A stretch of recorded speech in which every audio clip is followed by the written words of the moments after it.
नमस्कार।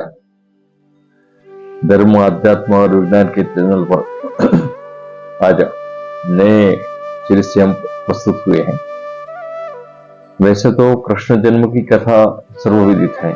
बहुत लोगों ने भागवत सप्ताह सुनी होगी, भागवत पढ़ा होगा। तो कृष्ण जन्म की बात तो सबको मालूम है, कैसे कृष्ण जन्म हुआ। आज हम कुछ कृष्ण जन्म के साथ उनके आध्यात्मिक रहस्यों को प्रस्तुत करने जा रहे हैं। देखो, जब अधर्म का बढ़ावा हुआ, चारों तरफ अधर्म बढ़ने लगा, तब भगवान ने जो गीता में वचन दिया है कि यदा यदा हि धर्मस्य ग्लानिर्भवति भारत अभ्युत्थानम धर्मस्य संभवामि युगे युगे। तो अधर्म का विनाश करने हेतु और धर्म का संस्थापन करने हेतु साधु पुरुषों की रक्षा के लिए भगवान बार बार युग प्रत्येक युग में अवतीर्ण होते हैं। और ये कथा हमने भागवत में भी सुनी है। तो जब भगवान का जन्म हुआ, तब कंस का अत्याचार बहुत ही बढ़ चुका था और उसका विनाश करने हेतु भगवान ने जन्म लिया।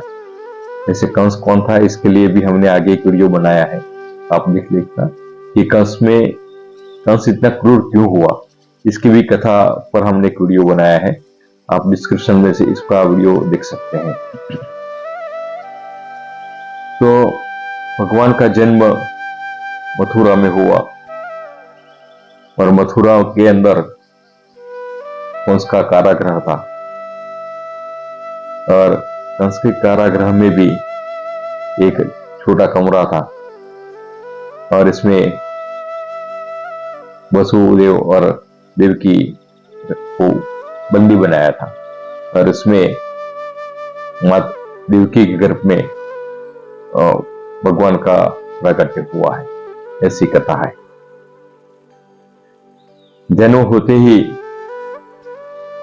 जब भगवान का प्राकट्य होता है, होते ही आनंद का माहौल छा गया और जितने भी आसुरी प्रवृत्तियां थी, जितने भी असुर थे, जितने भी चौकीदार थे, सब सो गए।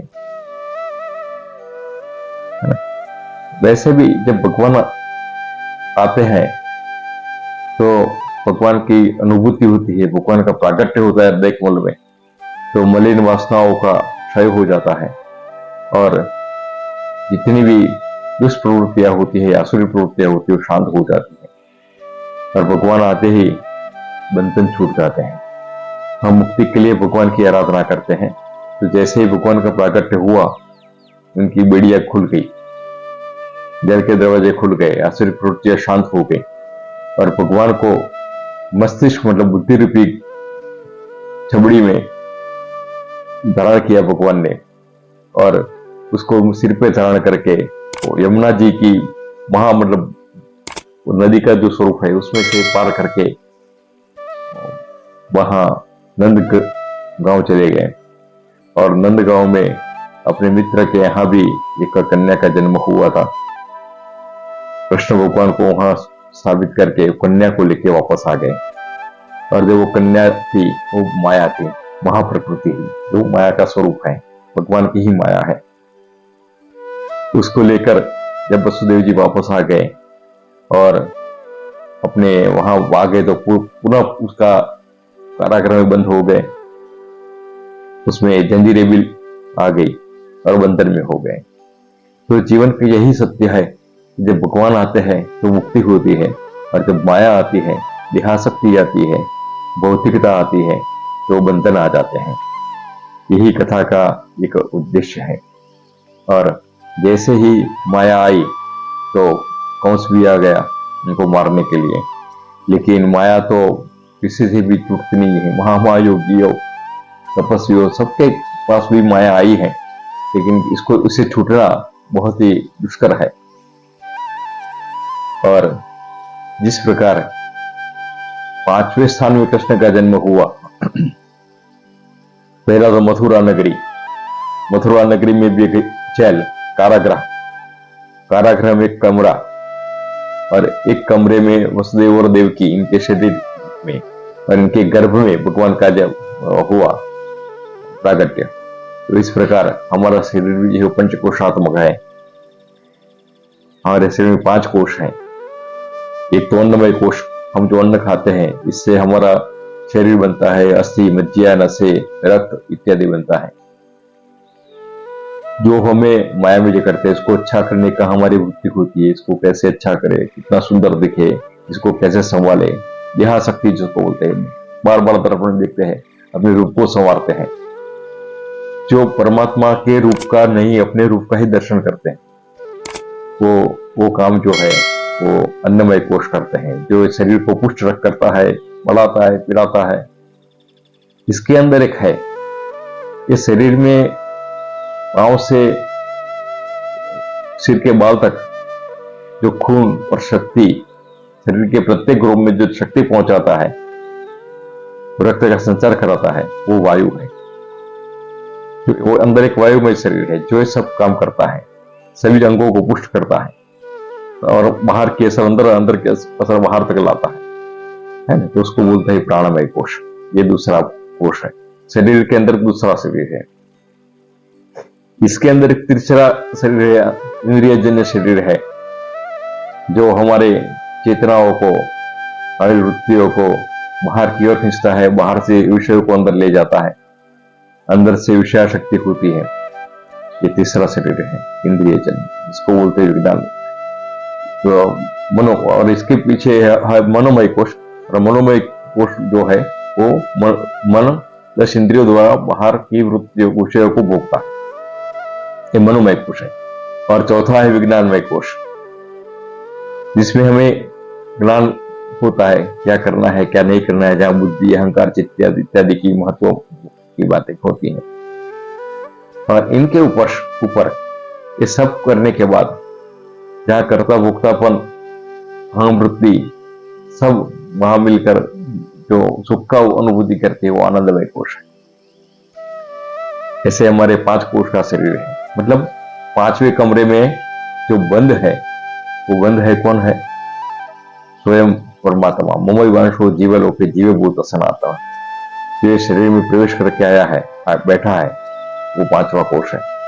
अगर ये 5वें कोश को हम वो आत्मा को जानना है, तो 5 कोशों को से हमारी वृत्तियों को एक ही जगह स्थिर करनी पड़ेगी।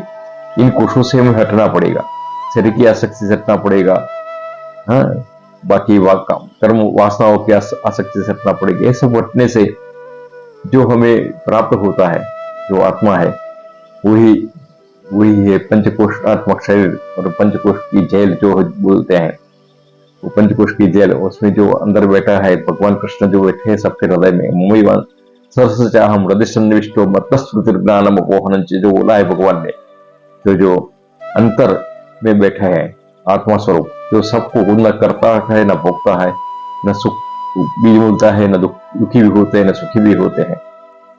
आपको लगता है ऐसा कैसे होता है? होता है निद्रा अवस्था में एकदम सुषुप्ति अवस्था होती है, तब सबकी सहज स्थिति होती है। वो कोई भी आदमी हो, सुख की अनुभूति जो सुषुप्ति होती है सबकी समान होती है। इसलिए सबका आत्मा एक ही है, वही परमात्मा का स्वरूप है ना। और सुख दुख का भोक्ता आत्मा नहीं होता है।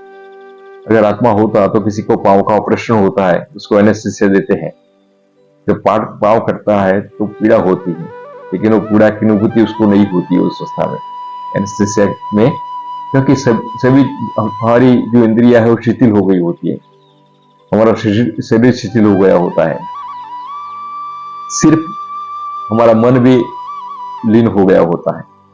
उस अवस्था में केवल आत्मा रहता है, क्योंकि आत्मा तो जाएगा नहीं, आत्मा गया तो पूरा मर गया है ना। आत्मा तो है तब भी, लेकिन वो सुख दुख की अनुभूति नहीं होती है। कितना भी दुखी आदमी है, लेकिन गाढ़ निद्रा में उसको ना सुख में होता है, न दुख होता है।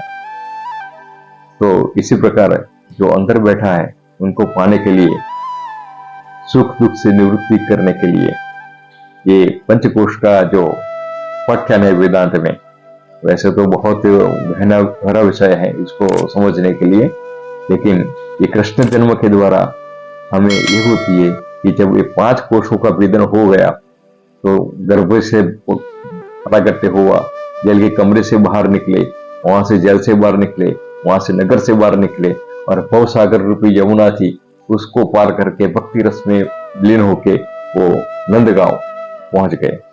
और जब फिर माया को वापस लेके आए तो फिर से बंधन आ गए। तो हमारे जीवन का सनातन सत्य यही है। कृष्ण जी जन्म के दर्शन से एक विशिष्ट ज्ञान हमें यही प्राप्त होता है कि जब हम भगवान के समीप होते हैं तो हमें कष्ट नहीं होते, दुख नहीं होती है। माया, क्योंकि माया नहीं है वहां, माया का स्वयं अस्तित्व नहीं है। माँ मतलब ना, या मतलब नहीं, जो नहीं है, जिसका अस्तित्व नहीं है, जो वास्तव में है नहीं, एक भ्रांति है। नित्य क्या है? तो आत्मा है। नित्य कौन है? तो परमात्मा कृष्ण है। तो इस प्रकार जब हमें माया लगती है तो भ्रांति होती है, और भ्रांति में ही सब दुख मिलते हैं। सो जाते हैं, माया, हमारी इंद्रिया, हमारा मन सब लय हो जाता है। तो ना तो वहां सुख है, वहां दुख है, यही परिस्थिति। और उसे ही अच्छी भाषा में उपासना करके जो हम प्राप्त करते हैं उसे समाधि बोलते हैं। वो समाधि अवस्था में जो प्राप्त है वही परमात्मा का नित्य आनंद, सच्चित सुखानंद जो बोलते हैं, वो कि उसकी अनुभूति हमें उसी अवस्था में होती है। और कृष्ण जन्म का उद्देश्य यही है कि हम पंचकोश से निवृत्त होकर हमारे सभी जो प्राणमय कोश है, अन्नमय कोश है, मनोमय कोश है, वेदानमय कोश है, और आनंदमय कोश के भी ऊपर, उससे भी अधिक, क्योंकि देखो, सुखी होना अच्छी बात है, लेकिन कभी कभी क्या होता है कि सुख और दुख वो भी विक्षेप का कारण बनते हैं। तालाब के पानी में अगर कंकड़ डालो तब भी तरंगे उठती है, और फूल डालो तब भी तरंगे उठने लगती है ना। तो दोनों से एकदम शांत जल, जो एकदम शांत स्वरूप जो अपने आत्मा का है, उसको अगर पहचानना है तो वहां सुख दुख